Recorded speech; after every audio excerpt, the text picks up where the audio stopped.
మనం ఏది విత్తుతామో కరెక్టేనంటారా? మామిడి చెట్టు విత్తనం వేస్తే మామిడికాయ వస్తుంది, వేప విత్తనం వేస్తే వేప విత్తనమే వస్తుంది. మనం వేసి విత్తనాన్ని బట్టి ప్రతిఫలం సరే. ఈ యొక్క దినాన్ని మనం చెప్పుకునే వాక్యము లూకాసు వార్త 5వ అధ్యాయము 19వ వచనం.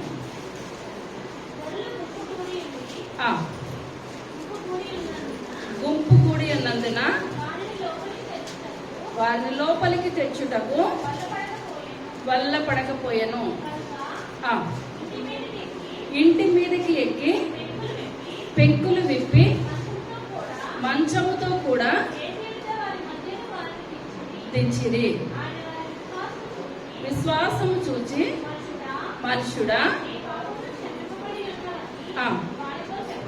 చెప్పగా పరిచయులను దేవుడొక్కడే తప్ప చాలా చిన్న ప్రార్థన చేస్తాను.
సర్వశక్తి కలిగిన తండ్రి, కృప కలిగిన తండ్రి, దయగలిగిన నాయన, మీ యొక్క దయగలిగిన శ్రేష్టమైన నామాన్ని బట్టి ప్రభా లెక్కలేని వందనాలు స్తోత్రాలు స్తుతులు చెల్లించుకుంటున్నాను తండ్రి.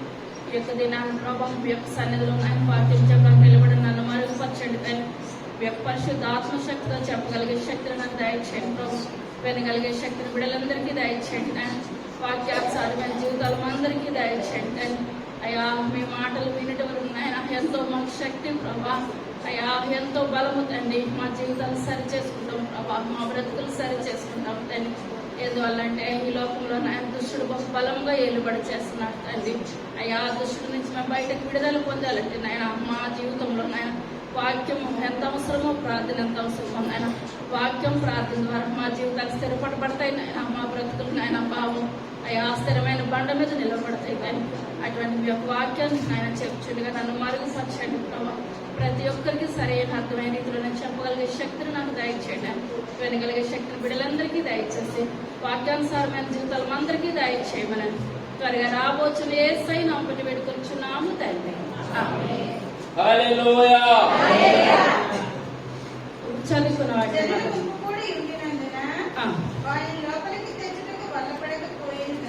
వల్ల పడకపోయాను గనుక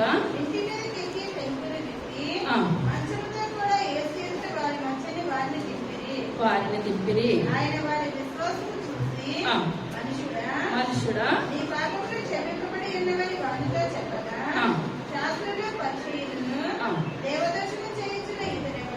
ఇతడెవడు? చాలండి. ఇప్పుడు యేసయ్యను ఇప్పుడు ఎలా కొలవట్లేదండి అక్కడ ఉన్న ప్రజలు? దేవుడుగా కొలవట్లేదు అనమాట. దేవుడు అయితే ఇప్పుడు ఎలా రావాలని అనుకుంటున్నారు? దేవుడు వస్తాడని తెలుసు, లేఖనాలు నమ్ముతున్నారు, అన్ని నమ్ముతున్నారు. కానీ దేవుడు ఎలాగ వస్తాడని అనుకుంటున్నారండి వీళ్ళు?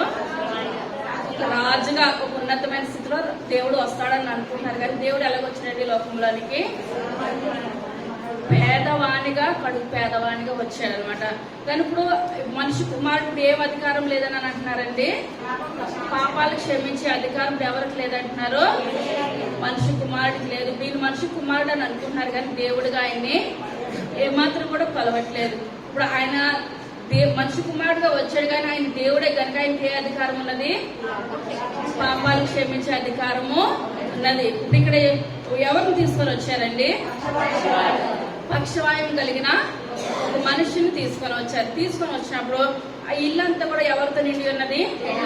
జన సమూహంతో నిండి ఉన్నది అనమాట. ఇప్పుడు ఆ మనిషిని తీసుకొని రావాలంటే ఇప్పుడు 2 కాళ్ళు పని చేయలేని వ్యక్తిని, 2 చేతులు పని చేయలేని వ్యక్తిని ఇప్పుడు 4 మోసుకొని రావాలన్నమాట. అతను ఎటు కూడా సహకరించట్లేదు. ఇప్పుడు కొంచెం కొద్దిగా గొప్ప సహకరించడం మనం ఏం చేయగలుగుతామండి? తీసుకురాగలుగుతాం. కానీ వాళ్ళ యొక్క బరువంతా మనం మొయ్యాలనంటే భారమైన పని. ఇప్పుడు వీళ్ళు ఏం చేస్తారంటే మంచంతో ఇంటి దగ్గర నుంచి పట్టుకొని వచ్చేసారు. ఇప్పుడు ఏసై దగ్గర తీసుకొని రావాలంటే ఇప్పుడు 4 రావాలి. ఇప్పుడు ఈయన రావాలనంటే అక్కడ ఇసుకైతే రాలేనంత జనాలు ఉన్నారు. ఇప్పుడు ఏమీ అర్థం కావట్లేదు. అర్థం కాలేని స్థితిలో ఇప్పుడు ఇతను ఎక్కడ తీసుకొని వెళ్ళారు? ఇంటిపైకి తీసుకొని వెళ్ళిపోయి కాళ్ళతో ఇంటిపైకి ఆ మనుషులు తీసుకొని వెళ్ళిపోయి ఇప్పుడు యేసు ఎక్కడైతే నిలవబడి వాక్యం చెప్తున్నారో ఆ ప్రదేశంలో ఇంటి యొక్క పెంకులు తీసేశారు. ఇప్పుడు అలాంటి తీసివేయాలంటే ఇంటిగాలో ఏం చేయాలండి?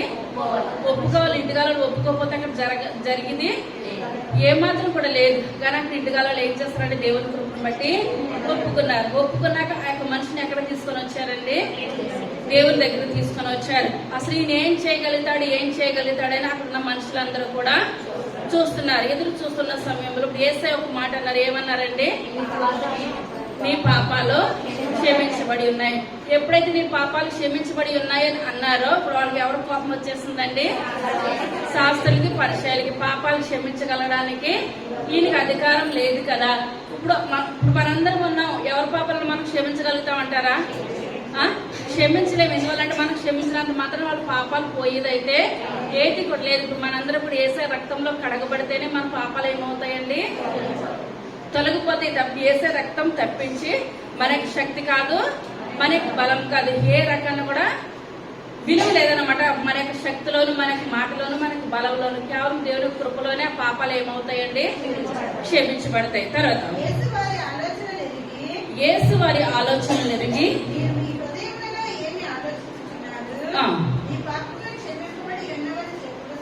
సులభమా?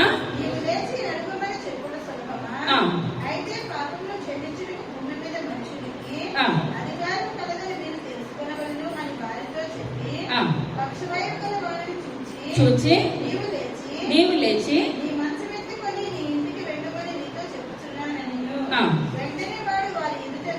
వాడి ఎదుట లేచి మహిమపరచుచు చాలండి. ఇప్పుడు మనం హాస్పిటల్కి వెళ్తున్నాం అనుకోండి, ఎంత కార్పొరేట్ హాస్పిటల్కి వెళ్ళినా మనం ఎంత ఫీజు చెల్లించినా ఆ డాక్టర్ ఇచ్చిన మందులు వేసుకుంటేనే తప్పించి మనకి ఆ యొక్క వ్యాధికి స్వస్థత రాదు. కనుక ఇప్పుడు దేవుని ద్వారా ఏంటంటే మన పాపాలు క్షమించబడితేనే గాని స్వస్థత రాదనమాట. మనం దేవుని సన్నిధానం దగ్గరికి వచ్చి ప్రభా తెలుసో తెలవకో నేను పాపం చేశాను, చేసిందైతే కరెక్టే, మనం ఏసే సన్నిధిలో ఒప్పుకోవాలి. ఆయన ఒప్పుకొని ప్రభా నా పాపాలు కడగండి. మన పాపాలు కడగబడితేనే గాని మనకేమి లేదండి స్వస్థత లేదు. మన పాపాలు మనలోనే దాచుకుంటే మన రోగాలు కూడా మనలోనే ఉంటాయి అనమాట. కానీ ఇక్కడ దేవుడు ఏం చేస్తాడంటే మొట్టమొదటి యొక్క పాపాలు క్షమించండి. ఎప్పుడైతే పాపాలు క్షమించబడినాయో ఆటోమేటిక్ ఇప్పుడు అతను ఏం చేస్తాడండి? స్వస్థత పొందాడు. ఎప్పుడైతే స్వస్థత పొందాడు బేసయ్యండి పరిపెత్తుకొని నువ్వు పైకి లేవు అన్నట్టు లేచాడంటారండి. ఈయన లేచిపోయి ఆయన పాపాలు ఆయనలోనే ఉండగా స్వస్థత చెందిన ఏం కలగదండి? స్వస్థత ఏమాత్రం కూడా కలగదు. మనం దేవుని సన్నిధిలోకి వచ్చామంటే తల నుంచి అరికాల వరకు కూడా మనం వేసే రక్తంలో మనం ఏమవ్వాలి? కడగబడాలి. కడగబడితేనే మనకి పరలోక రాజ్యంలో స్థానం ఉంటుంది. లేకపోతే మనం వారం వచ్చినా మన సంవత్సరం అంతా కూడా దేవుని మందిరంలోనికి వచ్చినా మన పాపాలు కడగకపోతే మనం దేవుని సన్నిధానికి వచ్చినా ఒకటే, రావకపోయినా ఒకటే. తర్వాతగా మీకా గ్రంథము 2వ అధ్యాయము మొట్టమొదటి వచనం. మంచముల మీద పరుండి మోసపు క్రియలు యోచించుచు దుష్కార్యములు చేయు వారికి శ్రమ,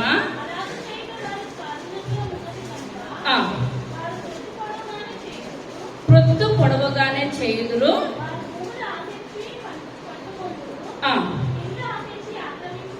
ఆక్రమించుకుందురు,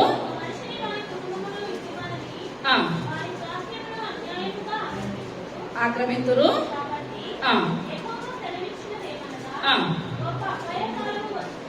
వచ్చుచున్నది.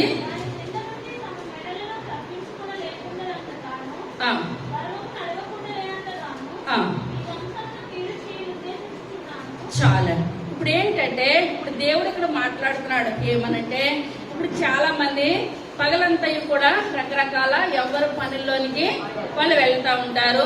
మనకి ఇప్పుడు తీరికైన సమయం ఎప్పుడండి? పడుకునే సమయంలో. అయితే పడుకునే సమయంలో ఇప్పుడు ఏం ఆలోచిస్తారనగా, రేపు నేను ఎవరిని మోసం చేయాలి, ఎవరి యొక్క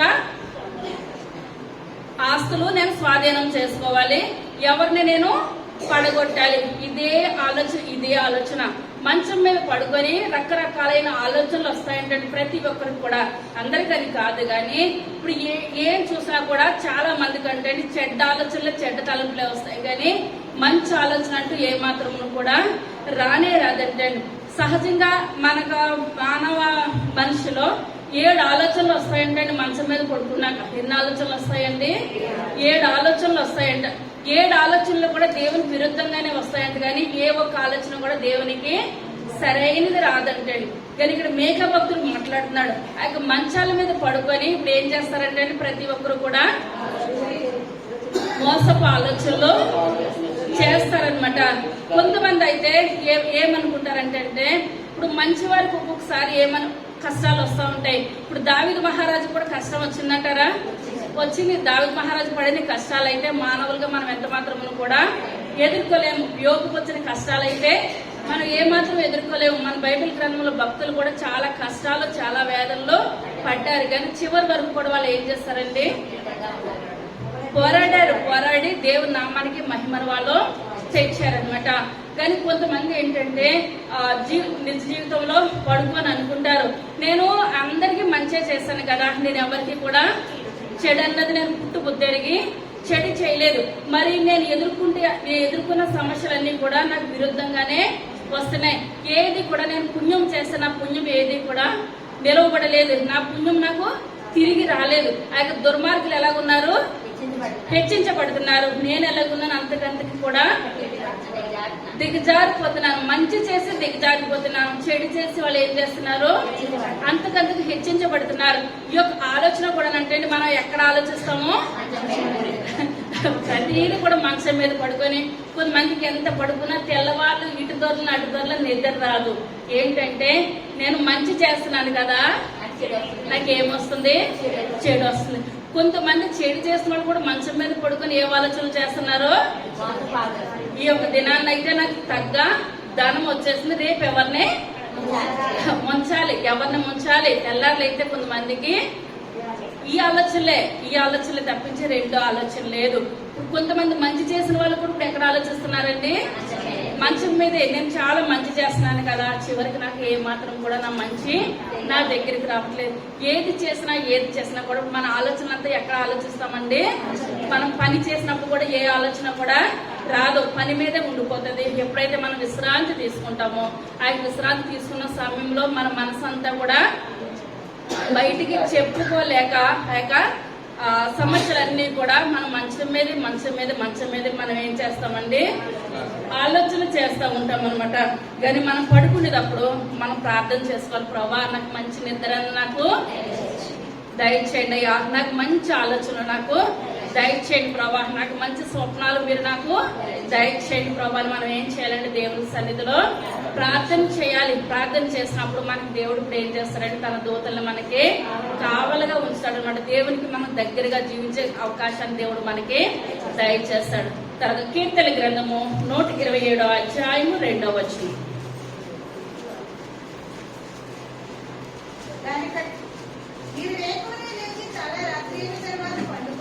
పండుకొనచ్చు తినుచుండుట వ్యర్థమే ఇచ్చుచున్నాడు. స్వాచ్ఛము చాలండి. ఇప్పుడు మనం పండుకునేటప్పుడు ఆ దేవుని కృపను బట్టి తన ప్రియులు నిద్రించుండగా ఆయన మనకి ఏం చేస్తున్నాడంటండి, ఆయన వారికి ఇచ్చుచున్నాడు. మన గర్భఫల విషయంలోనేటి ప్రతి విషయంలోనేటి మనకి మంచి ఆలోచనతో కానీ మనం జీవించినట్లయితే దేవుడు మనకి ఏం చేస్తాడంటే మంచి సంతానాన్ని దయచేస్తాడు. అర్థమవుతుందంటారండి.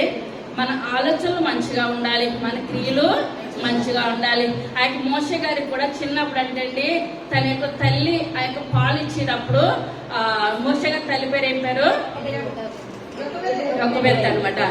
ఆ యొక్క మోషే గారిని పెంచుతూ ఆ యొక్క పాలిస్తూ ఒకటే మాటలు మాట్లాడేదంట, అయ్యా నా కుమారుడు ఏం చేయాలి, ఇశ్రాయేల్ ప్రజల్ని నాయకుడిగా చేయండి అయ్యా, ఇశ్రాయేల్ ప్రజలు బయటకు విడిపించాలి, మేము యొక్క ఇనుప కొలుములో మేము ఏమాత్రం కూడా ఉండడానికి వీరలేదు, నా కుమారుడు న్యాయంగాను నీతిగాను యథార్థంగాను జీవించే కృపను దయచేయండి ప్రభు అని అనేసి చిన్నప్పటి దేవుని మాటలు ఏం చేస్తుందంటే కుమారుడికి నూరు పోస్తుంది అనమాట.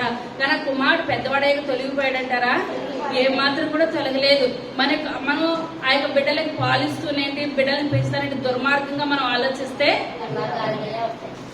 ఏం ఆలోచనలు వచ్చేస్తాయండి, దుర్మార్గపు ఆలోచనలు వచ్చేస్తాయి అనమాట. మన పిల్లలకు మంచి చేసినా తల్లి చేతిలోనే ఉంటది, చెడు చేసినా కూడా ఎవరి చేతిలో ఉంటదండి, తల్లి చేతిలోనే ఉంటది అనమాట. కానీ ఇప్పుడు మనం మంచి ఆలోచనతో ఉన్నట్లయితే కుమారుడు యెహోవాని గ్రహించు స్వాచ్ఛము గర్భఫలము ఆయన ఇచ్చు బహుమానమే.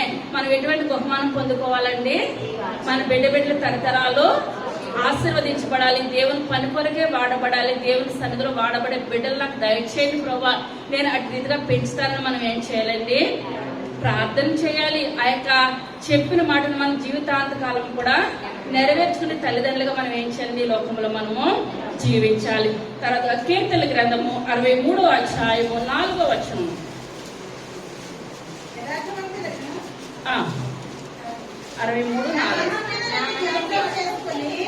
నా మంచము మీద నిన్ను జ్ఞాపకము చేసుకొని రాత్రి జాముల యందు నిన్ను ధ్యానించినప్పుడు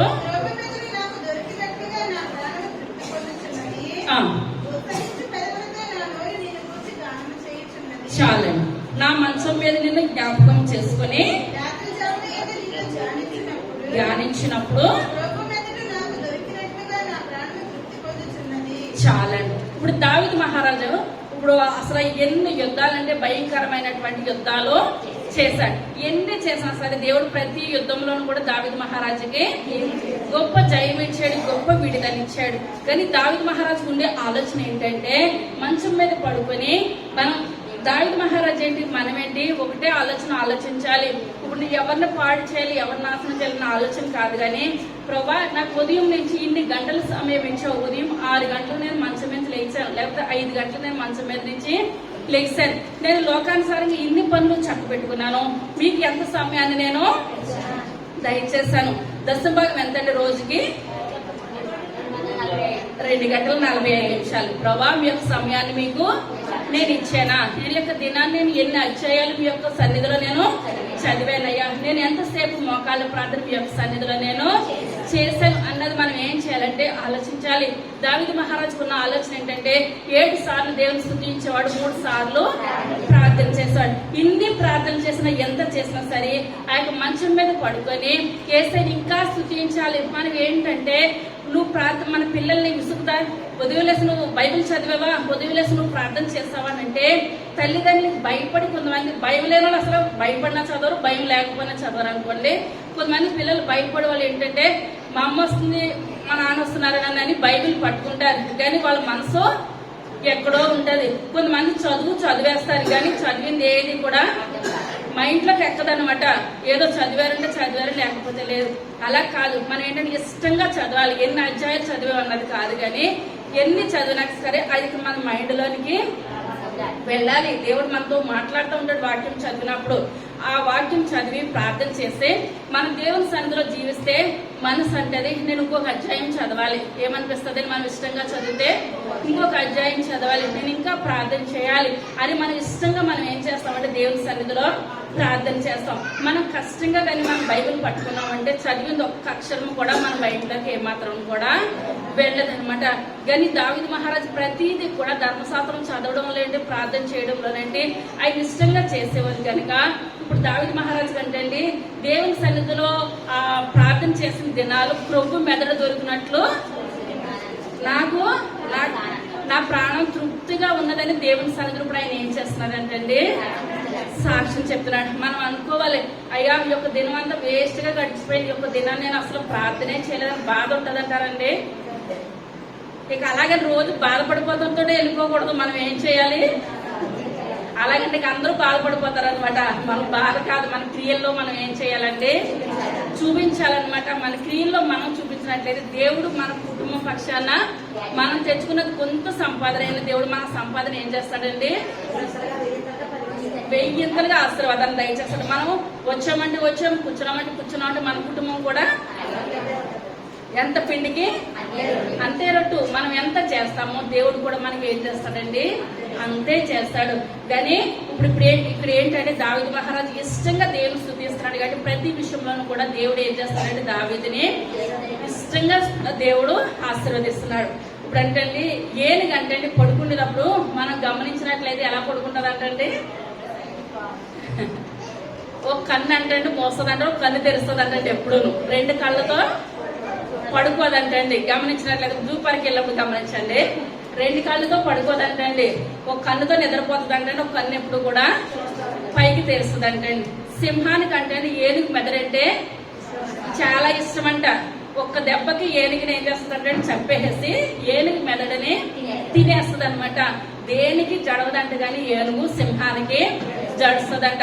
అందుకని ఏనుగు నిద్రపోయేటప్పుడు ఎట్టు సింహం వచ్చేస్తుందో అని ఒక కన్ను తెరుస్తుంది, ఒక కన్ను మోస్తుంది అనమాట. ఆ రకంగా నిద్రపోతూ ఉంటది అనమాట ఆ యొక్క ఏనుగు. ఇప్పుడు మనం ఏం చేయాలంటే దేవుని సన్నిధిలోను నిత్యము కూడా కునుకక మనం ప్రార్థన చేసినట్లయితే దేవుడు మనల్ని ఏం చేస్తాడండి, అట్టి రీతిగా మనల్ని దేవుడు ఆశీర్వదిస్తాడు. ఇప్పుడు దావీదు మహారాజ్ జీవితంలో మనం చెప్పుకున్నట్లయితే ఆయనలో ఉన్న మైనస్ ఏంటంటే ఆ యొక్క యుద్ధం చేస్తున్నప్పుడు కావాలనని పైకి ఎక్కేస్తాడు అనమాట. అది తన జీవితంలో చేసిన భయంకరమైన తప్పు.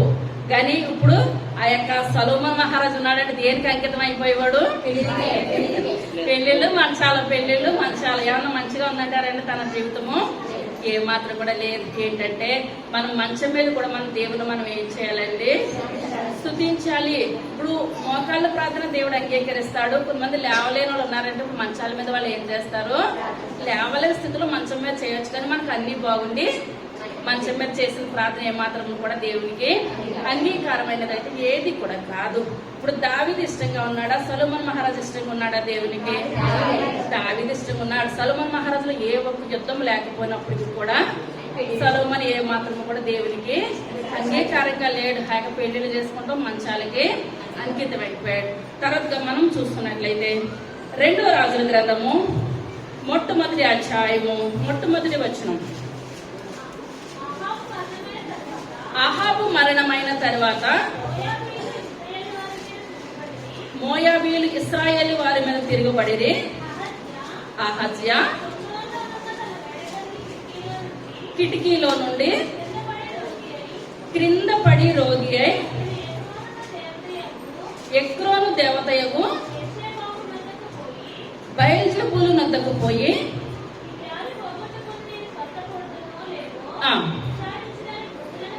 పంపగా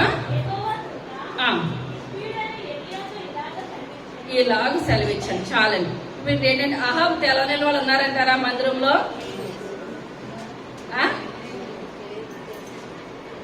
తెలుసా మన చుట్టాలనా? ఇప్పుడు అహాబు మంచోడా చెడ్డాడా? భయంకరమైన దుర్మార్గుడు అనమాట అహాబు. తన భార్య యెజబెల్ మంచిదనంటారా? అహాబునే దారి ఏం చేస్తుందండి, పక్కదవ మళ్ళించేస్తుంది అనమాట. ఇప్పుడు వీళ్ళిద్దరికి పుట్టిన కుమారుడు ఎవరు? ఇప్పుడు చదువుకున్నారు కదండి, అహజ్యా. ఇప్పుడు ఎవరండి? ఇప్పుడు అహాబుకి యెజబెల్ పుట్టిన కుమారుడు ఎవరు? అహజ్యా. ఇతను మంచివాడేనా?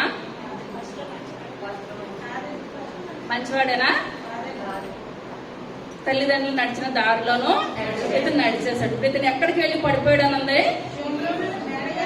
మేడగది ఎక్కి కిటికీలోంచి పడిపోయాడు. ఈ మేడగదులు చాలా ముప్పు తెచ్చేస్తాడు. ఇప్పుడు మనం ముందు చెప్పుకున్నాం కదా, ఎవరు దావీదు ఏం చేస్తాడు, మేడగది ఎక్కే పడిపోయాడు అనమాట. మనం వాస్తవాన్ని మేడగదులు ఎక్కకూడదు. ఆ దావీదు ఆ ఎక్కకపోతే ఆ పాపం అన్నది తన జీవితంలో ఎంత మాత్రం కూడా లేకపోను. ఇప్పుడు ఇతను కూడా ఇప్పుడు ఏం చేస్తాడండి, మేడగది ఎక్కడ ఒకసారి పని పాట లేకపోతే మేడగది ఎక్కడ మంచాల మీద ఎక్కినా ఎటువంటి ఆలోచనలు వచ్చేస్తాయి, చెడ్డ ఆలోచనలు వచ్చేస్తాయి. అందుకనే మనం ప్రార్థన చేసుకోవాలి, వాక్యం చదువుకోవాలి. మన మోకాళ్ళకి మనం సమయం ఇచ్చినట్లయితే సాతాను ఏం చేస్తాడు, మన దగ్గర నుంచి పారిపోద్ది అనమాట. వాక్యాలు చెప్పిన వాళ్ళ దగ్గరికి వస్తుంది కానీ ప్రార్థన చేసే వాళ్ళ దగ్గరికి రాదంటండి. ఏం చేస్తుంది, ప్రార్థన చేసే వాళ్ళంటే చాలా భయపడిపోద్ది అంటే సాతాను. అమ్మో, ఇప్పుడు మనం ఎటువంటి సమస్యలైనా ఎటువంటి దురాత్మనైనా మనం గట్టిగా కన్నీరు కార్చి మోకరించామంటే మన సమస్యను దేవుడు ఏం చేస్తాడండి, పరిష్కారం చేసేస్తాడు. సాతాను ఎన్ని కుయుక్తులు పనినాయి కానీ ప్రార్థన ద్వారా ప్రతిదీ కూడా మనం ఏం చేస్తాము, జయిస్తాం అనమాట.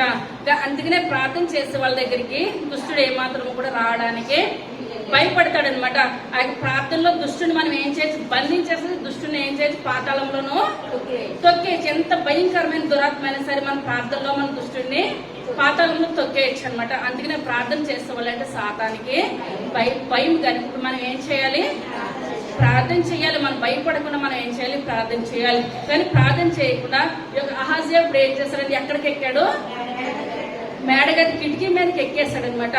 కిటికీ మీదకి ఎక్కేసి ఒక రాజు అయి ఉంది, మరి ఎలా ఎక్కాడు కిటికీ కానీ కింద పడి అతను ఏం చేస్తాడు, పడిపోవడంతో రోగి అయిపోయాడు అనమాట. ఎక్కడ తగలరాని చోట తగిలేసినట్టు, ఏ వెన్ను ముక్కో ఎక్కడ తగిలేస్తుంది. తగిలేసి అతను రోగి అయిపోయి మంచానికి అతుక్కుపోయాడు అనమాట. ఎలా అతుక్కుపోయాడండి, మంచానికి అతుక్కుపోయాడు. ఇప్పుడు చాలా కాలంగా ఇప్పుడు మంచాలకి పరిమితమైన వాళ్ళు అప్పుడైనా సరే మనం ఏం చేయాలి, దేవుణ్ణి ప్రార్థించాలి. ప్రభా మీ చిత్తమైతే నన్ను మంచం మీద నుంచి లేవనెత్తండి ప్రభా, మీకు సాక్షిగా నేను జీవిస్తాను, మీ యొక్క పరిచయలో నేను వాడబడతాను, మీ యొక్క వాక్యం చదువుతాను, నేను ప్రార్థన చేసుకుంటాను.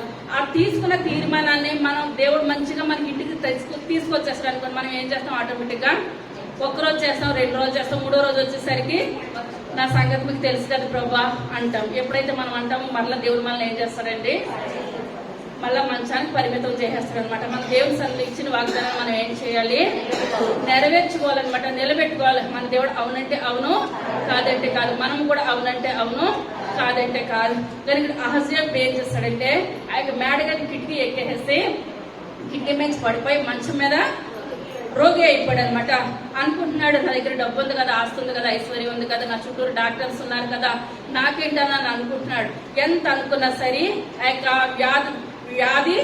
వ్యాధి అయిపోతుంది. తనకి ఏమాత్రం కూడా స్వస్థత కొంచెమైనా కూడా లేదు. అనుకున్నాడు ఇది ఆ మందుల వల్ల అయితే ఏమాత్రం కూడా జరిగేదైతే కాదు.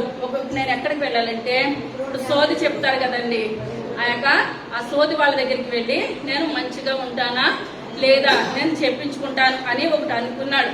అనుకొని ఆ ఇంట్లో ఉన్న మనుషుల్ని పిలిపించాడు అనమాట. మనుషుల్ని పిలిపించి మీరు బయలుజబ్బుల దగ్గరికి వెళ్ళి మీరు ఏం చేస్తారో ఆ యొక్క సోది అడగండి, నా యొక్క రాజు బ్రతుకుతాడా లేదా అని. ఇప్పుడు మన దేవుని నమ్ముకున్న వాళ్ళు కూడా దేవునికి అసహ్యమైనది ఏంటంటే విగ్రహారాధన. ఎవరినండి, పాపాత్మరాలైన స్త్రీని అన్న క్షమించాడు కానీ విగ్రహారాధన దేవుడు ఏమాత్రమును కూడా క్షమించలేదు. సమరయ స్త్రీని క్షమించాడంటారా, పాపాత్మరాలైన స్త్రీని క్షమించాడంటారా, మళ్ళీ తిరిగి వాళ్ళ వృత్తిలోకి వెళ్ళారా, ఏమాత్రం కూడా వెళ్ళలేదు. దేవుడు మనల్ని క్షమించినట్లయితే మనం ఏం చేయమండి, మళ్ళీ పాపంలోనికి వెళ్ళము. కానీ ఆ యొక్క విగ్రహారాధన దేవుడు ఏమాత్రం కూడా క్షమించలేదు. కానీ ఇప్పుడు ఆ యొక్క తల్లిదండ్రులు నడిచిన దారిలోని ఇప్పుడు ఇతను కూడా వెళ్ళి ఇప్పుడు వాళ్ళున్న ఏరియాలో ప్రవక్తున్నాడా,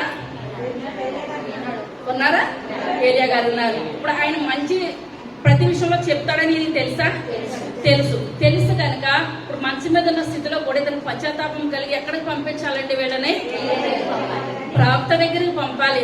కానీ వీళ్ళ మైండ్ అంతా ఎటువైపు ఉన్నది, విగ్రహాలు. ఇప్పుడు చాలా మంది మనం దేవుని తెలుసుకున్న వాళ్ళు అక్కడ సోది వైపు ఏమాత్రం కూడా వెళ్ళొద్దు అనమాట. ఆ యొక్క సోది గాని చిల్లంగితనం గాని వీళ్ళ దగ్గరికి గాని మనము వెళ్ళి చెప్పించుకోకూడదు. ఇప్పుడు చాలా మంది అంటారు దేవుని బిడ్డల దగ్గరికి వెళ్ళాము, ఇలాగే చెప్పారు, వాళ్ళ దగ్గరికి వెళ్ళాము ఏళ్ళ వాళ్ళని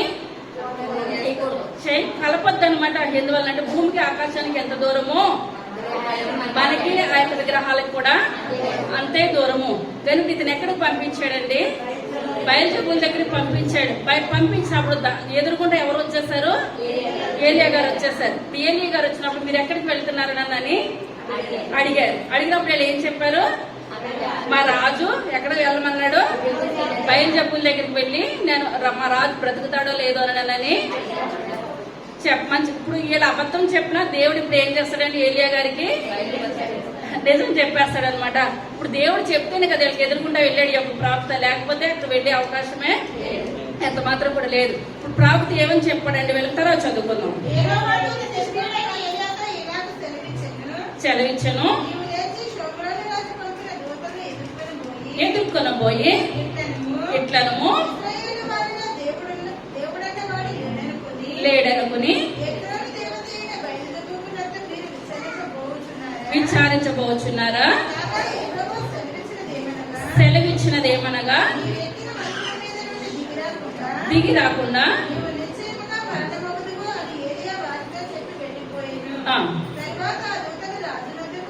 రాజు వద్దకు వచ్చిరి.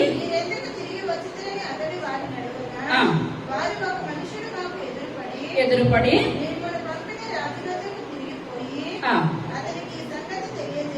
తెలియజేయుడి.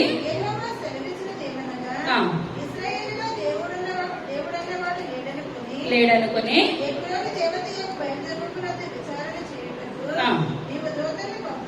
పంపుచున్నావే.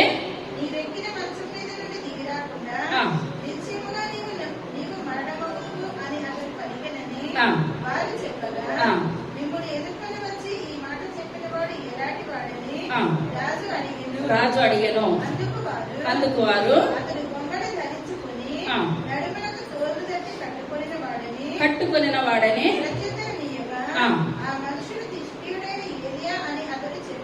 చాలని. ఇప్పుడు ఏంటంటే వీళ్ళు చాలా దూరం వెళ్ళాలి, సోద చెప్పించుకొని మళ్ళీ తిరిగి రావాలి. కానీ ఇప్పుడు దేవుడు ఇప్పుడు చెప్పాడు, ఈయన ఏలియా గారు ఎదురు పడిపోయి మీరు ఎక్కడికి వెళ్తున్నారని అన్నదప్పుడు వాళ్ళు కరెక్ట్ గానే ఆన్సర్ చెప్పారు. చెప్పినప్పుడు ఈయన అన్నారు ఏమని? ఇప్పుడు ఆయన ఏ మాత్రం కూడా బాగుపడ్డో, ఏ మంచం మీద అయితే ఆయన పడుకున్నాడో ఆ మంచం మీద అతను చనిపోతాడు.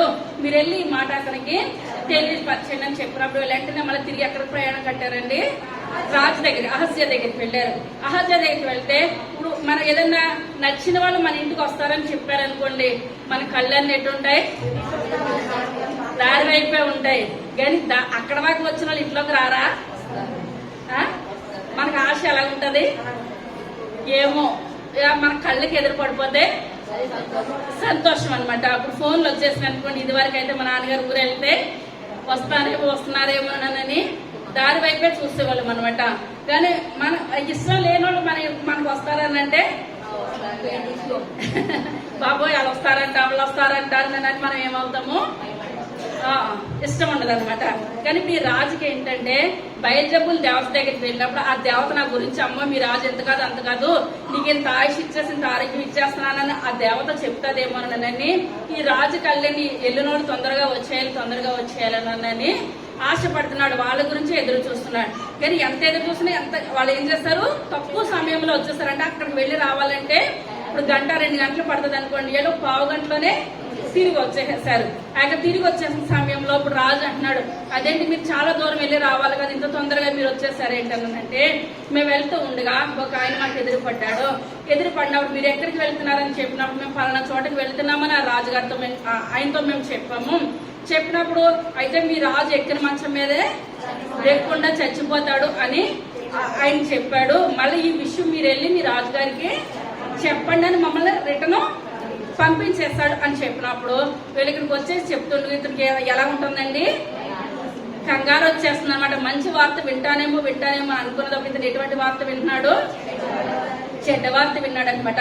ఆ యొక్క చెడ్డ వార్త కూడా సమయం లేదు నువ్వు ఎక్కిన మంచం మీద నుంచే దిగి రావని చెప్తున్నాడు. ఏంటంటే కంగారు పడిపోయి అతను అంటున్నాడు. అతను ఏ విధంగా ఉన్నాడు అని అంటే ఇప్పుడు వీళ్ళు అంటున్నారు ఏమన్నా గొంగలు ధరించుకొని తోలి దట్టి కట్టుకున్నాడు అని అంటాడు. ఇప్పుడు ఎవరు? ఇప్పుడు ఈయనకి అర్థమైపోయిందంటారా? ఆ వెళ్ళిన మనుషులకి తెలియదు కానీ ఈయన ఎవరో ఈ యొక్క ఆసియాకి తెలుసు. ఆయన బాబోయ్ తిష్బీయుడైన ఏలియాయే. ఎందువల్లంటే ఇప్పుడు ఏలియా ఇప్పుడు అహాబు నాబోతు ద్రాక్ష తోట విషయంలో తన తండ్రితో అన్నాడు, అక్క నాబోతు యొక్క రక్తాన్ని కుక్కలు లాగిన నీ రక్తం కూడా ఆ విధంగా అవుతుందంటారా? అయిపోయిందంటారా? అయిపోయింది. మైండ్ లో కూర్చుందంటారా? మరి ప్రవక్త ఉన్నాడని ఇప్పుడు ఎవరికి తెలుసు? అహజ్యాకి తెలుసు. మరి ముందు ఎక్కడికి పంపించాలి? ఏలియా దగ్గరికి పంపించాలి. పంపించకపోవడం ఒక తప్పు. భయంకరమైన మాట వినేస్తాడనమాట. ఆ యొక్క మాట వినేసినప్పుడు ఇతను చుక్కలు కనపడిపోతున్నాయి. అయ్యి బాబు నా తల్లి ఇలాగ అయిపోయింది, నా తండ్రి ఇలాగ అయిపోయాడు, నేను కూడా మధ్య రకంగా ఈ విధంగానే అయిపోతున్నాను. పోయి అతను మీకు ఎదురు పడ్డాడు. ఇప్పుడు మీరు ఏం చేస్తారంటే కాళ్ళ వేళ్ళ పడి అతన్ని మన ఇంటికి తీసుకురండి అంటే, మరి ముందు అవకాశం ఇవ్వకుండా తర్వాత ఇస్తే కుదరద్దు అంటారా? మనం దేవునికి ఏ అవకాశం ఇవ్వాలండి? మొదటి అవకాశం మనం దేవునికి ఇచ్చినట్లయితే అవకాశాలన్నీ కూడా దేవుడు మనకి అనుగ్రహిస్తానే ఉంటాడు, దయచేస్తానే ఉంటాడు. ఇంక ఇతనికి భయం పుట్టేసింది ఏమనంటే, ఇంక నేను బ్రతకనంటే బ్రతకను. ఒకవేళ నా యందు దయ తలిచి ఆయన మన ఇంటికి కానీ వచ్చినట్లయితే దేవుడు నాకు ఒక అవకాశం ఇస్తాడు, కానీ ఆయన మన ఇంటికి రాకపోతే నాకు బ్రతిగా చూసినట్టు ఏమాత్రం కూడా లేనే లేదని అనుకున్నాడు అనమాట. కానీ ఇప్పుడు తెలుసు అంటారా ఈయన ఎవరో? తెలుసు. మనం అనుకుంటాం ఒక్కొక్కసారి తెలిస్తే తప్పు చేసేస్తాం అనమాట. అప్పుడు అనుకుంటాం నేను అనుకున్నాను గాని, మరి గాని అనుకున్నారు మనం ఏం చేయాలండి? చెయ్యాలి. కానీ ఇప్పుడు ఇతను కూడా ఏమనుకున్నాడు? అక్కడ పాకుతున్నాడని తెలుసు గాని వెళ్ళలేదన్నమాట. తర్వాత 50 మందికి అధిపతి అయినా ఏలియా యొద్దకు పంపెను.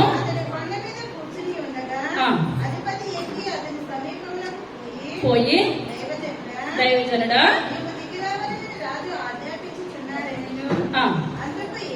అందుకు ఏలియా నేను దైవజనుడనైతే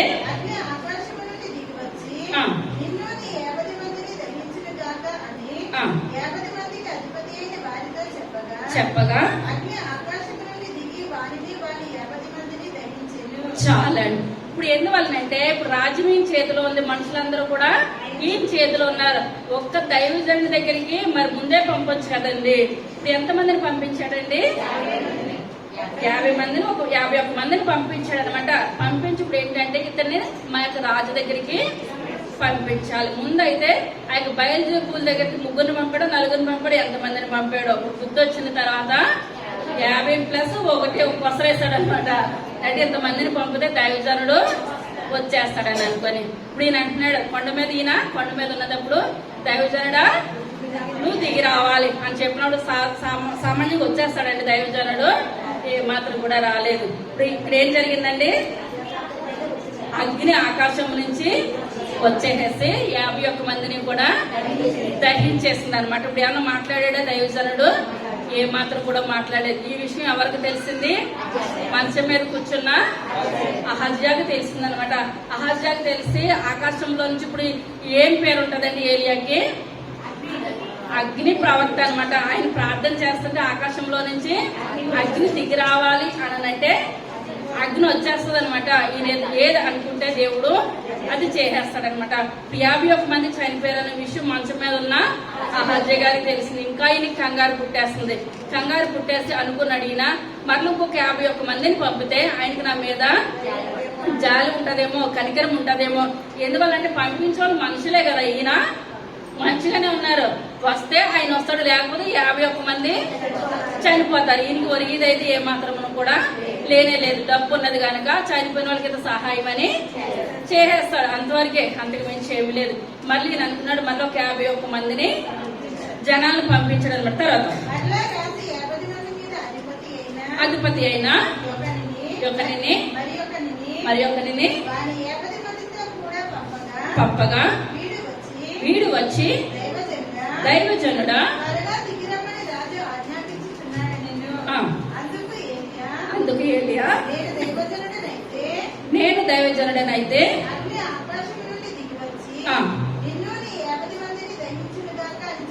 చెప్పగా చాలండి. ఇప్పుడు మళ్ళా రెండోసారి పంపిన 51 మంది ఏమైపోయారు? ఈయన అంటున్నాడు, నేనే దైవజనుడిని అయితే ఏమైపోతారు? అగ్ని ఆకాశం నుంచి వచ్చి 51 మందిని దహించే నోట్లో మాట నోట్లోనే ఉంటుంది. ఆకాశం నుంచి ఏమొచ్చేస్తుందండి? అగ్ని వచ్చేస్తుంది, వీళ్ళందరినీ కూడా కాల్ చేస్తుంది. మళ్ళీ రాజుగారి దగ్గరకు వచ్చిందా ఈ వర్తమానము? 51 మంది కూడా చనిపోయారనని. అప్పటికన్నా ఊరుకోవాలి కదా. ఇప్పుడు ఇతను ఏంటంటే మంచం మీద కూర్చున్న ఇతనిలో ఏం కలగట్లేదు అంటే పశ్చాత్తాపం కలగట్లేదు. ఏం కలగట్లేదండి? పశ్చాత్తాపం కలగట్లేదు. మనం అనుకుంటాము, ఇందాక మనం చదువుకున్నాం కదా, మేక గ్రంథం చదవద్దు కానీ మంచాల మీద కూర్చొని మంచి ఆలోచనలు పడుతున్నారు, చెడ్డ ఆలోచనలు పడుతున్నారు. కానీ మన జీవితంలో ఇప్పుడు ఏం చేయాలంటే మన శోధనలకు ఒకసారి తరుముకుంటూ వచ్చేస్తాయి. ఇప్పుడు యోగు కూడా ఒక మాట వెనకాల ఒకటి వినకూడని మాటలే ఆయన ఏం చేస్తున్నాడండి? శ్రమలు వచ్చేస్తున్నాయి. కానీ ఇప్పుడు మనం ఏం చేయాలంటే భయంకరమైన శ్రమలు వచ్చేస్తుంటే మనలో పశ్చాత్తాపం కలగాలి. దేవుని నామానికి వందనాలు. ప్రభా, ఒకవేళ నా పితరుల శాపాలు నా మీద ఏలుబడి చేస్తున్నాయా? నేను చేసిన పాపాలు నా బిడ్డల మీద ఏలుబడి చేస్తున్నాయా? ఏ రకమైన శాపాలు ఏలుబడి చేసి నేను శోధనలు వెంబడి శోధనలు, ఇరుకులు వెంబడి ఇరుకులు, ఒకటి తట్టుకోలేని సమస్యలతో నేను కొట్టుమిట్లాడుతున్నాను. ప్రభా, దయచేసి నన్ను ఏం చేయాలి? క్షమించండి అయ్యా. మీకు విరుద్ధంగా నేను ఏదైనా చేస్తున్నట్లయితే ఇక నుంచి నేనేం చేయను, ఆ పని చెయ్యని ప్రభా అని మీరు ఏం చేయాలి? క్షమించండి నాయన. మీరు క్షమించకపోతే ఎవరు క్షమిస్తారు ప్రభా? అయ్యా, నన్ను శత్రువు చేతికైతే మీరు ఏమాత్రం కూడా అప్పగించదు ప్రభా. నాకు సహాయం దయచేయండి. మీరు దీవిస్తేనే కానీ నేను ఏం చేయను. ఈ యొక్క ప్రార్థనలోంచి నేను పైకి ఏమాత్రం కూడా లేగను ప్రభా. సహాయం దయచేయమని ఏం చేయాలి? పశ్చాత్తాపం కలగాలి. తప్పని కుమారుడు పశ్చాత్తాపం వచ్చిందంటారండి? వచ్చింది. పెద్ద కుమారుడికి వచ్చిందంటారా? పెద్ద కుమారుడు రాలేదు. నేను ఏ తప్పు చేయలేదు. ఇదే తప్పించి ఇప్పుడు మనలో మానవ జన్మితులు మనకి ఎలా ఉండాలండి? పశ్చాత్తాపం ఉండాలి. ఇందువల్ల తల్లి గర్భంలోనే మనం పాపంలోనే ఈ లోకంలోనికి వస్తామన్నమాట. ఆ యొక్క పాపంలో ఈ లోకంలోనికి వచ్చిన మనలో ఏసే రక్తంలో కడగబడితేనే కానీ మనకు విమోచన అన్నది ఏమాత్రం కూడా లేదు. ఎప్పుడైతే మనలో పశ్చాత్తాపం వచ్చిందో మన కుటుంబం ఆటోమేటిక్గా ఏమైపోతుందండి? ఆశీర్వాదం కొలిమిలోనికి వెళ్ళిపోతుంది. ఇప్పుడు ఇతనిలో ఏం కలగట్లేదండి. మంచం మీద ఉన్నప్పటికీ కూడా ఎందుకు రాడు దైవజనుడు? నేను పిలుస్తున్నాను కదా, ఇంతమందిని పంపిస్తున్నాను కదా, రావాలని ఉందంటారా? ఎవరు డబ్బు ఉంటే వాళ్ళకే ఉంటుంది. అవునంటారండి? ఇప్పుడు రమ్మన్నంటే రావాలన్నది ఏమాత్రం కూడా లేదు. ఇప్పుడు రెండోసారి కూడా అయిపోయింది. ఇతనికి మళ్ళా కంగారు పుట్టేస్తుంది అనమాట. కంగారు పుట్టేసి ఆయన మూడోసారి పంపిన మనుషులకు చాలా జాగ్రత్త చెప్పి పంపిస్తున్నాడు అనమాట. మీరు మంచిగా అతను ఏం చేయాలి? మాట్లాడండి. మీరు మంచిగా మాట్లాడండి. మీరు కాలిపోవడానికి, అగ్ని దిగొచ్చేయడానికి కాదు. దైవజాన్ని ప్రాధేయపడండి. ఆయన పాదాలు పట్టుకోండి. పాదాలు పట్టుకుని మీరు బ్రతిమలాడితేనే కానీ ఆ దైవజనుడు ఏం చేయడు, రాడు. మీరు కింద నుంచి దైవజనుడా దిగొచ్చేయండి ఆయన వచ్చేస్తాడా? ఆయన ఏమాత్రం కూడా రారు. మీరు ప్రాధేయపడాలి, పశ్చాత్తాపం పడాలి. మీరు అడగండి. ఇప్పుడు మంచిగా ఉండేటట్టయితే ఇతనే వద్దుడేమో. అవునంటారండి? మంచిగా ఉండేటట్టయితే ఇతనే వద్దుడు. ఇతనే ఎక్కడున్నాడు? మంచం మీద ఉన్నాడు, లేవలేని స్థితిలో ఉన్నాడు. అప్పుడు మరలా 51 మందిని పంపించినప్పుడు అందులో ఒక మనిషి అంటున్నాడు, పశ్చాత్తాపం పడుతున్నాడు. దైవజనుడా, తర చదువుకుందాం.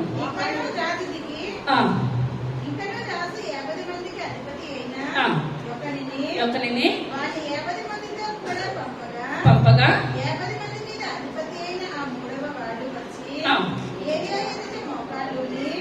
మరి ముందోటి మోకాళ్ళు ఉన్నారంటారండి? ఏ మాత్రం కూడా మోకాళ్ళు లేదు. దైవజనుడా నువ్వు దిగొచ్చే. ఇదివరకు మేము ఎవరి మనుషులు?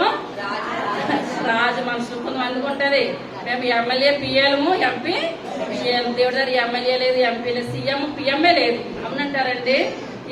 ఎవరైతే పశ్చాత్తాపపడి ఆయన పాదాల్లో పట్టుకుంటారో వాళ్ళే దేవుడు దీవిస్తాడు తప్పించి ఏ పదవి కూడా ఈ లోకంలో సృష్టించింది దేవుడే. మనుషులందరినీ కూడా సృష్టించింది ఆయనే. మన ఎవరి సొత్తు? దేవుని సొత్తు. మన దేవుని పాదాలు పట్టుకోవాలి కానీ మానవులుగా ఎవరి పాదాలు కూడా మనం పట్టుకుంటే అవసరమే మనకు లేదు. కన్నీరు ఖర్చు ప్రభా నాకు సహాయం దయచేయండి. ఒక మానవుడు, మనకులాంటి మానవుడే ఏలియా కూడా ఆకాశం నుంచి అగ్ని కురిపించాడంటారా? కురిపించాడు. మనము చేసినా కురిపిస్తాడు. అంటే ఏలియా ఉన్నంత ప్రార్థన మనకి లేదు. మనలో ఉన్నట్లయితే ఆయన పక్షపాతం కలిగిన దేవుడు ఏమాత్రం కూడా కానే కాదు. మన పితరులు చేసిన గొప్ప గొప్ప కార్యాలు, ఆశీర్వాదాన్ని దేవుడు మనకి కూడా దయచేస్తాడు. అంత ప్రార్థన మనం చేయాలి. మూడో మనుషులు వచ్చి ఆయన మోకాళ్ళు ఉన్నాడు అనమాట. మనం ఎప్పుడు కూడా దేవుని సన్నిధిలో పశ్చాత్తాపడి కన్నీరు కాచి, ప్రభా ఈ యొక్క దినాన్ని నేను ఈ యొక్క సన్నిధానానికి వచ్చానంటే కేవలం ఆయన ఉచితమైన కృపే. ఇప్పుడు భయంకరంగా వడదెబ్బ ఎలాగుందండి, బయటికి వెళ్తే కాలిపోయి అంత రీతిగా ఉంది. కానీ దేవుడు మనం సురక్షితంగా మరొక ఆదివారం మన దేవుని సన్నిధిలో తోడుకొని వచ్చాడంటే, ప్రభా ఇటువంటి కృపను నాకు దయచేస్తావయ్యా, కేవలము నా శక్తి కాదు, నా బలం కాదయ్యా, కేవలం మీ కృపే. మరొక అవకాశం నాకు దయచేస్తావు. మరొక దినాన్ని సూర్యుని నేను చూడగలుగుతున్నానంటే కేవలం నీ కృపే. నేను బ్రతుకున్నానంటే నీ కృపే. మాకు శక్తి, మా బలము ఏది లేదని మనం ఏం చేయాలంటే పశ్చాత్తాపడి కన్నీరు కాసి దేవుని సన్నిధిలో మనము ప్రార్థన విజ్ఞాపన చేయాలి. ఇప్పుడు ఇద్దరు మోకరించాడు అనమాట. తర్వాత మోకాళ్ళలోని దైవజనుడా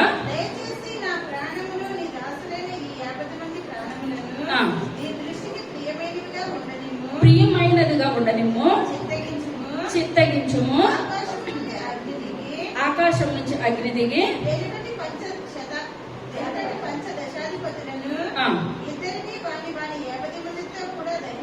దహించెను, ఉండనిమ్మని మనవి చేయగా వానికి భయపడక సెలవిచ్చను గనుక ఇప్పుడు ప్రవక్త వచ్చేయచ్చు కదా అని మానవులుగా మనం అనుకోవచ్చు. అక్కడ ప్రవక్త చేతిలో కూడా ఏమీ లేదు. పక్కన ఎవరున్నారు? దేవుని యొక్క దూత. పాత నిబంధనలో దేవుని దూత అంటే దేవుడే. ఇప్పుడు దైవజనులు ప్రార్థన చేస్తారు, కార్యం చేసేది ఎవరండి? దేవుడే. ఎందువల్లంటే వాళ్ళు పశ్చాత్తాపం పడే కార్యం ఉన్నదా, పశ్చాత్తాపం పడతలేదా అన్నది దానిని బట్టి దేవుడు ఏం చేస్తాడండి, కార్యం జరిగిస్తాడు. దైవజనులు గంటలు చేయని, 2 గంటలు చేయని ఆ ప్రార్థన చేయించుకోలో పశ్చాత్తాపం కలగకపోతే అక్కడ జరిగేది ఏమాత్రం కూడా లేదనమాట. కానీ ఇప్పుడు ఇక్కడ ఏంటంటే ఆ ఏలియా గారి పక్కన ఎవరున్నారు? దేవుడు ఉన్నాడు అనమాట. దేవుని దూత దేవుడే ఉన్నాడు. దేవుడే ఉంది.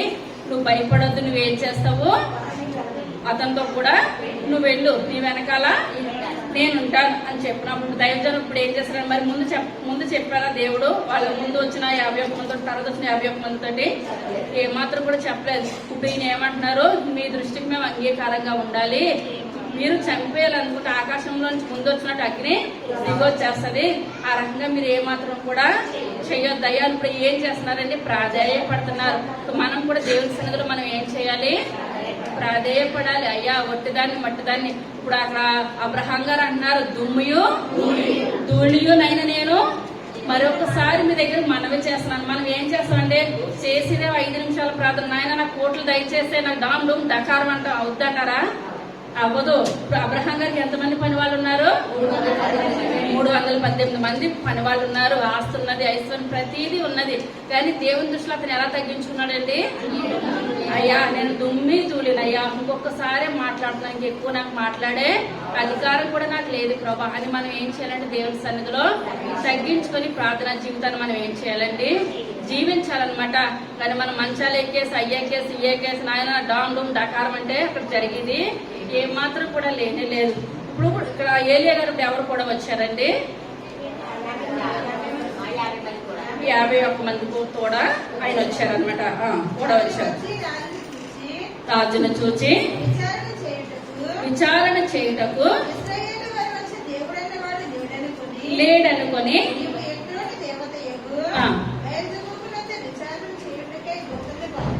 పంపితివే.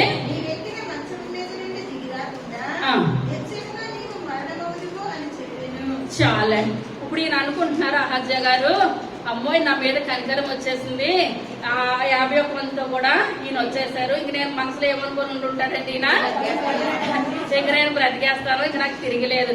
ఒక్కొక్కసారి చాలా మంది అనుకుంటారు చిన్న చిన్న హాస్పిటల్ తిప్పితే నా వ్యాధి నయం కాదు, పెద్ద కార్పొరేట్ హాస్పిటల్కి వెళ్ళిపోయి వారి పెద్ద బిల్లు వేసేస్తే నేను బ్రతికేస్తానంటారు. ఎక్కడికి వెళ్ళినా దేవుని కృప లేకపోతే మనకు జరిగేది ఏది కూడా లేదు. నేను అనుకుంటున్నారు దాదాపు ప్రవక్తే మా ఇంటికి వచ్చేసాడు కనుక, ఏలియా గారు వచ్చేసారు కనుక నాకు తిరిగి లేదని అనుకుంటున్నారు.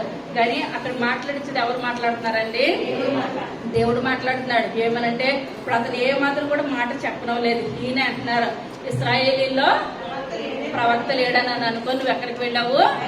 బయల్జెబూల్ దగ్గరికి వెళ్ళావు. బయల్జెబూల్ వల్ల నీకు కలిగింది ఏమన్నా ఉన్నదంటావా? ఏది కూడా లేదు. నువ్వు ఎక్కిన మంచం మీద దిక్కకుండా నువ్వేమైపోతావు? మరణం అయిపోతావు. ఎప్పుడైతే ఈయన చెప్పారో ఆయనకి ఏం కలిగిందండి? మరణం కలిగేస్తుంది. వెంటనే కూడా మరణం అయిపోయారు. తను ఎక్కిన మంచం మీద దిగకుండా మరణం అయిపోయారు. చాలా మంది రాత్రులు పడుకుంటారు, ఉదయం లేచేసరికి మంచం మీదే చనిపోయి ఉంటారు. మనం మరొక దినాన్ని ఇస్తున్నాడంటే కేవలము ఆయన ఉచితమైన కృపే. మనం మంచం మీద ఎటువంటి ఆలోచనలు పొందాలండి?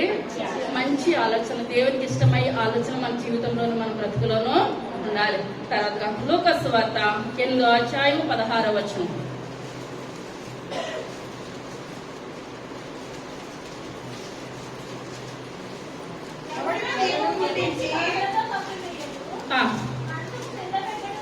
మంచము క్రింద పెట్టడు గాని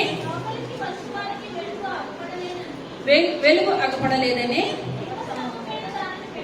దీప స్తంభం మీద దానిని పెట్టాను. ఇప్పుడు దీపం వెలిగించి ఎక్కడ పెట్టాలండి? దీప స్తంభం మీదే పెట్టాలి గాని అది మంచం కింద గాని కొంచెం కింద గాని పెట్టద్దు. మంచం మీద పెడితే ఏమైపోద్దండి? మంచం కాలిపోయి, ఇది మంచం కింద పెడితే ఇప్పుడు దీపం ఎక్కడ పెట్టాలి?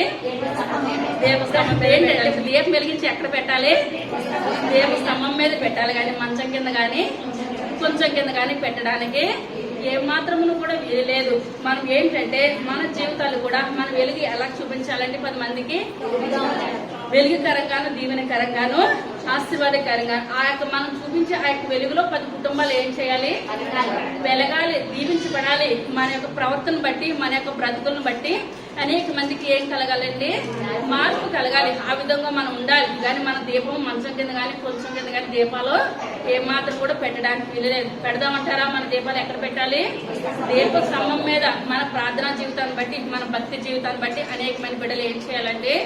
దేవుని వైపు తిరగాలి, దేవుని వైపు మారాలి. సమయం అయిపోతుంది. తర్వాత 2వ రాజుల గ్రంథము 4వ అధ్యాయం 10వ వచనం.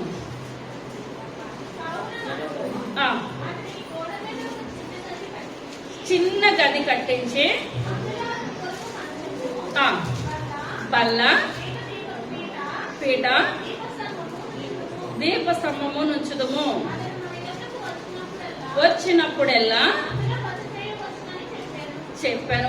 ఈ స్త్రీ పేరు ఏంటండి? షునేమీరాలన్నమాట. అక్కడ ప్రవక్త ఎవరో? ఎలీషా గారు అనమాట. ఎలీషా గారు ఎక్కడికి వస్తున్నారు? ఎక్కువగా షునేమి పట్టణానికి వస్తున్నారు. ఆ యొక్క పట్టణానికి వస్తున్నారని ఇప్పుడు ఎవరికి తెలిసిందండి? షునేమీరాలకు తెలిసింది. షునేమీరాలకు తెలిసి అనుకున్నది, ఇప్పుడు నేను ఏం చేయాలి? ఒక ప్రవక్త అస్తమానం ఇటు వస్తున్నారు, సరేనా సదుపాయం లేదు. ఇప్పుడు మనం అందరిళ్ళకి వెళ్ళి ఫ్రీగా ఉండగలుగుతాం అంటారండి? ఉండలేము అనమాట. ఉండలేము కనుక ఆయనకి మన ఇంటి మీద ఏం చేయాలి? ఒక గది కట్టించేయాలి. ఆయనే ఫ్రీగా ఉండాలి. అందులో మనం వెళ్ళడం రావడం ఏది ఉండదు. కానీ మంచి వసతులు కావాలి. ఏమి ఏర్పాటు చేసిందంటే తన భర్తతో చెప్పి మంచము, బల్ల, పీట, దీపస్తంభము ఇప్పుడు ఇవన్నీ పెట్టింది. మంచం పెట్టిందా? ఇప్పుడు మంచం మంచిగా ఉపయోగిస్తున్నారు, ఈయన చెడుగా ఉపయోగిస్తున్నారా? మంచిగా ఉపయోగిస్తున్నారు. ఆయన విశ్రాంతి తీసుకుంటున్నారు. ఆయన విశ్రాంతి సమయంలో కూడా ఆయన దేవుని కొరకు ఆలోచిస్తున్నారు. కానీ లోకానుసారమైన ఆలోచనలో ఎంత మాత్రమును కూడా ఈ యొక్క ప్రవక్తకి ఎలీషా గారికి ఏమాత్రం కూడా లేదు. ఇప్పుడు దీపస్తంభం ఎక్కడ పెట్టారండి? దీపస్తంభం మీదనే ప్రతిదీ కూడా ఏర్పాటు చేసింది. కానీ ఈ యొక్క స్త్రీకి దేవుడు గొప్ప అవకాశం ఇచ్చాడండి. ప్రవక్త ద్వారా ఏమైంది? కుమారుడు. ఏంటి మనకి ఇంత చూస్తుంది, మనకు అన్ని పెడుతుంది అని తన యొక్క పనివాడు ఎవరండి? గెహాజీ. అప్పుడు మంచిగానే ఉన్నాడు. తర్వాత ఎల్లందుకు ఏం తెచ్చుకున్నాడండి? కుష్ఠరోగం తెచ్చుకున్నాడు అనమాట. దేవుని సన్నిధిలో మనం మంచిగా ఉన్నట్లయితే దేవుడు ఏం చేస్తాడండి? మనకి మంచిగా చేస్తాడు. గెహాజీ మంచిగా ఉన్నంతసేపు మంచిగా జరిగింది. ఎప్పుడైతే డబ్బు కోసం ఆశించాడో ఆ కుష్ఠరోగం తెచ్చేస్తున్నాడు అనమాట. నేను అతను పంపించినప్పుడు అసలు నీకేం కావాలమ్మా, మాకు ఇంత ఇలా చేస్తున్నామని చెప్పినప్పుడు ఇది ఇవి ఏమన్నా ఆశించి చేసిందంటారండి? ఏది ఆశించి చేయలేదు. అప్పటికే ఇద్దరు కూడా వృద్ధాప్యంలో ఉన్నారు, వయసు మీరు ఉన్నారనమాట. అయ్యా మేము ఏది ఆశించి చేయట్లేదంటే అసలు మీకు ఏమి లోటు నా యొక్క దైవజనుడు అడుగుతున్నాడు అని చెప్పినప్పుడు, అయ్యా మాకు అన్ని ఉన్నాయి, మేము బిడ్డలు ఆశించి కూడా మీకు ఈ కార్యము చేయట్లేదు, సేవకులు మేము ఆదరించాలని చేస్తున్నాం అంతే అని చెప్పినప్పుడు ఆ యొక్క విషయం మంచిగా ఉన్నాడు కనుక గెహాజీ ఉన్నమాట కొన్నట్టు చెప్పాడు. లేకపోతే వాళ్ళకి మనవాళ్ళు ఎక్కడ ఊర్లో ఉన్నారని అంటే అర్థం అంటారండి. దేవుడు చెప్తాడు అనుకోండి, కానీ అప్పుడు ఈయన కరెక్ట్ గానే పని చేస్తున్నాడు అనమాట. అప్పుడు గెహాజీ చెప్పినప్పుడు ఆ యొక్క ఎలీషా గారు అన్నారు, వచ్చి రోజులకల్లా వాటిని దేవుడు అనుగ్రహిస్తున్నాడని చెప్పు అని చెప్పినప్పుడు దేవుడు దయచేస్తాడు అంటారండి. దయచేస్తాడు. ఎందువల్లంటే మనం దేవుని కొరకు వాడబడినట్లయితే దేవుడు మనకి ఏం చేస్తాడండి? గొప్ప కార్యాలు చేస్తాడు. మనం కొంచెం సమయం అనుకుంటున్నాం, మనకు దినానికి 2 గంటల సమయం మన దేవునికి మనం ఇచ్చినట్లయితే మన కుటుంబంలో దేవుడు ఏ లోటు ఉండదు. గొప్ప ఆశీర్వాదాలు, గొప్ప దీవెన అనగా మనం ప్రార్థన చేసి చేసి చేసి ప్రార్థన అంతా అయిపోయింది, కన్నీరు కాస్తున్నాం 2 గంటలన్నర కూడా. ఆ కన్నీరు కాచి ప్రార్థన అంతా చేసి మనం మంచం మీద పడుకొని రేపు పొద్దుట ఎవరి తల మీద టోపీ పెట్టాలంటే చేసిన ప్రార్థన అంతా ఏమైపోతుందండి? బూడిదలో పోసిన పన్నీరు అయిపోతుంది. మన ప్రార్థన ఎలాగుండదో మన క్రియలు కూడా ఆ విధంగా ఉన్నట్లయితేనే దేవుడు మన జీవితంలో మన బ్రతుకుల్లోనే ఏం చేస్తాడండి? గొప్ప కార్యాలు జరిగిస్తాడనమాట. ఆ యొక్క చివరిగా లూకా సువార్త 17వ అధ్యాయం 34వ వచనం.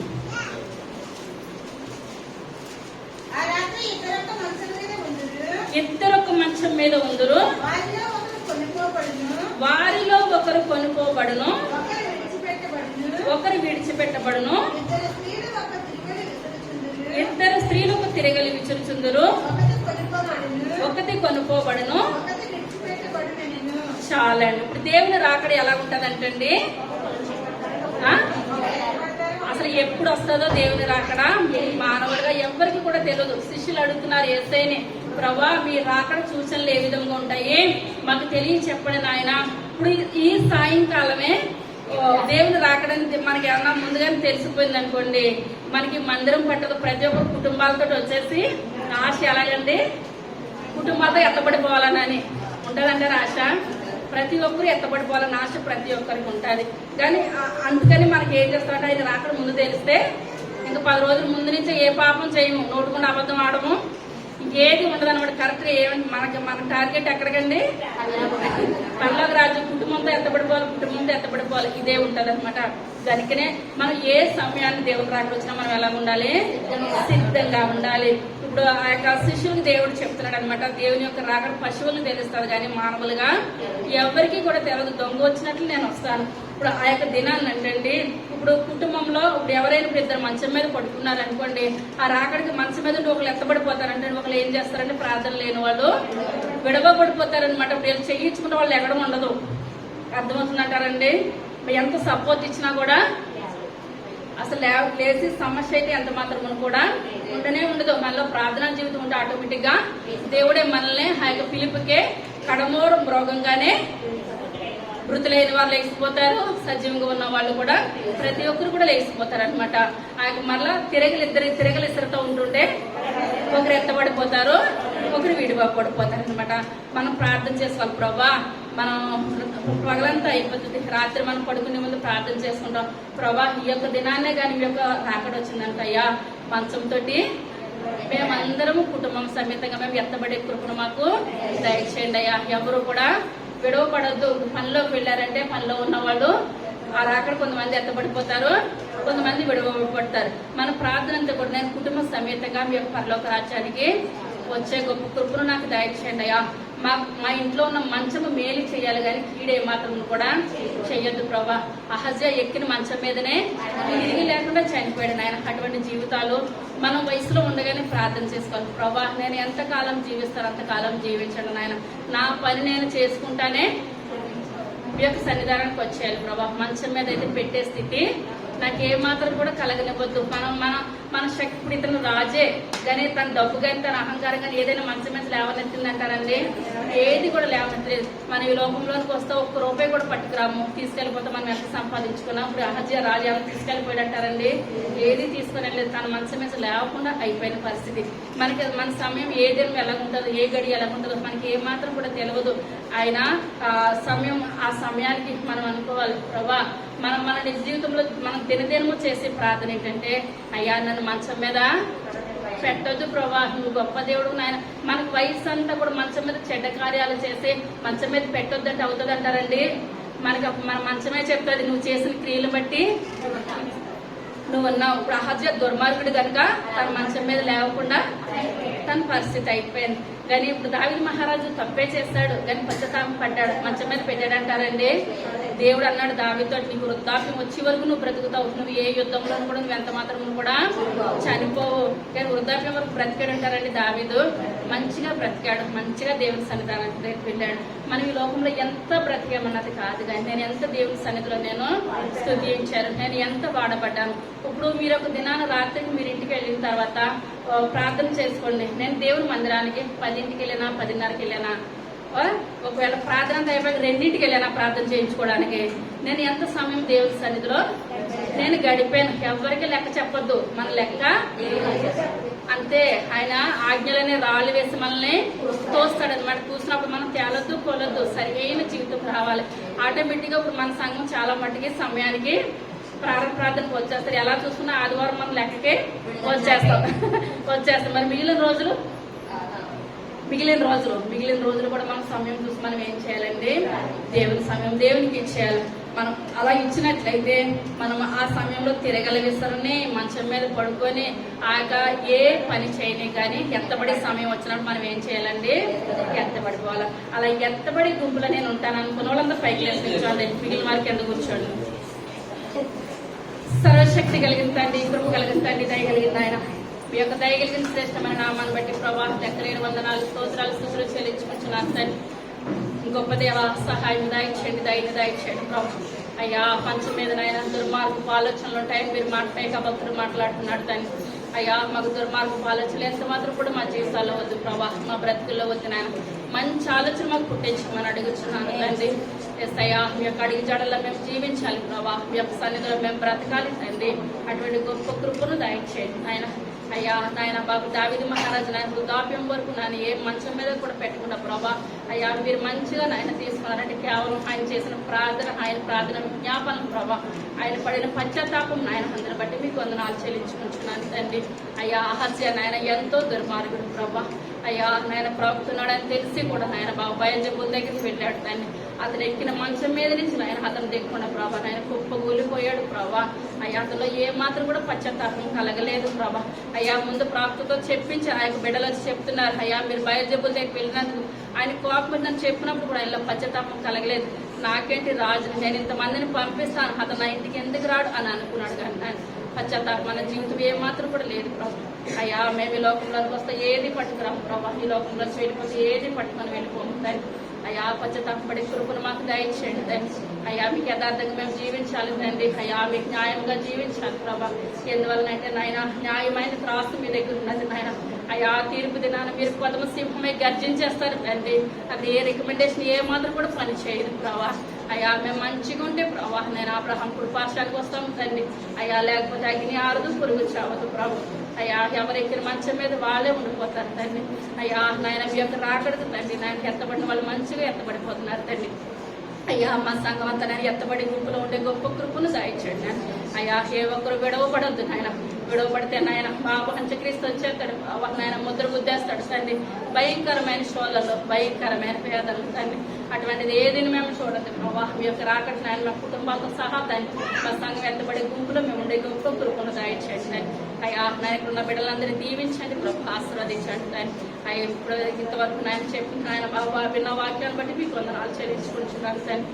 అయ్యా ఇక్కడి నుంచి నాయన మా మంచాల చెడు ఆలోచన కానీ చెడు తాంపులు కానీ ఏది ఉండదు ప్రభు. అయ్యా మీకు సరైన బిడ్డలుగా మాకు మంచి ఆలోచనలు దయచేయండి. స్థిరమైన మనసును మాకు దయచేయమని అడుగుతున్నాను తండ్రి. ఆ యొక్క జరుగుతున్న కార్యక్రమం అంతట్లో కూడా మీరు కోరుకున్నాడు నాయన. ఈ యొక్క దీవెన ఆశీర్వాదాలు మా అందరికీ దయచేయండి తండ్రి. మా సంఘం నానాటికి విస్తరించబడాలి ఆయన, అభివృద్ధిపరచబడాలి ఆయన. అటువంటి గొప్ప కృపను ధన్యతను దయచేయండి. మీ యొక్క నాయన చిత్తమైతే మీ యొక్క రాకడాల్సిమైతే నాయన పరీక్ష సమయాన్ని మా బిడ్డలందరికీ మా అందరికీ మీరు దయచేయబడాలి. త్వరగా రాబోచున్న యేసయ్య నామమున వేడుకొంచున్నాము తండ్రి. ఆమేన్. హల్లెలూయా.